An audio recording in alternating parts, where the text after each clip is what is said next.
Hi, this is Jay. Welcome to Ocean View Advisory's first video clip. I plan to keep this short and provide you pertinent information on the current markets and our strategies moving forward. Today, I plan to show you a few slides regarding the health of both the stock and bond markets. Some of you have expressed an interest in how Ocean View invests your monies and what is our investment philosophies. Others may have no interest in the technical side of what we do and they just rely on us to make decisions. Thank you both for both groups. I'm keeping this short for that reason, so feel free to stop the presentation anytime you wish. Many of you have noticed a large buildup of cash in your accounts, anywhere from 25 to 35%. You have probably also noticed that the markets have not behaved as well as they did during the past year and a half. The next slide will demonstrate this in the bond market.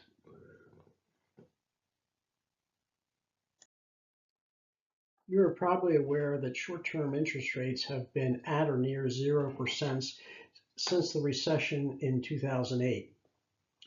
Last year, the Federal Reserve announced that they would be more aggressive in raising short-term interest rates, and they have. This is a 9-month chart of a popular bond fund called the Double Line Total Return Fund.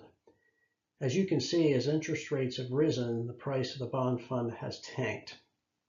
The periodic D for distribution you see is monthly interest. The drop in the value of the fund has exceeded what you have earned in interest payments. We sold this fund for you as soon as your accounts moved to Ocean View. Just like a traffic signal, our system issues every stock, bond, or fund a color that indicates how it is doing. We consider buying when an investment turns from yellow to green. We become cautious when the color changes from green to yellow, and we always sell when the indicator turns red. This is not a day trading system. Many investments are held for years before going red. The interesting thing is, many stocks that turn red will continue to decline after a red signal. Next week, I will walk you through a recent sell we did for you that was bought back in 2016. The beauty of this system is that you do not have to worry about what they say on CNBC or what goes on in Washington. This is a disciplined system. Taking this green, yellow, and red concept, let's look at some of the stock market indexes, starting with the Dow Jones Industrial Average, which contains the 30 largest stocks in the United States. If you look at the SSI box, the Dow has been in the red zone for the past 2 months. I will cover what SSI and VQ are in more detail next week. The circle below shows the distribution of the Dow 30 stocks as to whether they are in the green, yellow, or red zones. Only 10 stocks are in the green, while 20 are yellow or red.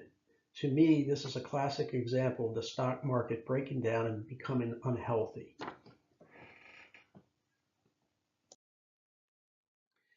Now let's look at another market index, the NASDAQ 100. It primarily contains large tech and biotech companies. This index has been in the green zone since August 1st, 2016, briefly going yellow twice and returning to green 1 week ago. However, the SSI indicator here can be deceiving, as less than 40% of the NASDAQ 100 stocks are green. That is because the big guns like Apple, Microsoft, Amazon, Google, Facebook, and Intel represent almost 40% of the entire index, and they are all still green. So the distribution circle tells me that the NASDAQ is also starting to break down, but these 7 stocks are green and covering the tracks of the other 93 stocks in the index. Lastly, I like to take the color approach to the 10 sectors of the S&P 500 index.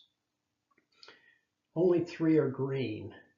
These are the sectors we want to own or own stocks in them. Notice that the industrial sector that owns companies like General Electric turned red 4 days ago. We sold that sector fund, symbol XLI, the day after it turned red. Next week, I will walk you through that trade from beginning to end. I will also go more into detail on the SSI, which is the stock state indicator, and VQ, which is the volatility quotient indicator. Feel free to let me know your thoughts on this format of communication to you. Lastly, I need to put in our disclosures to keep our compliance officer happy. See you next week.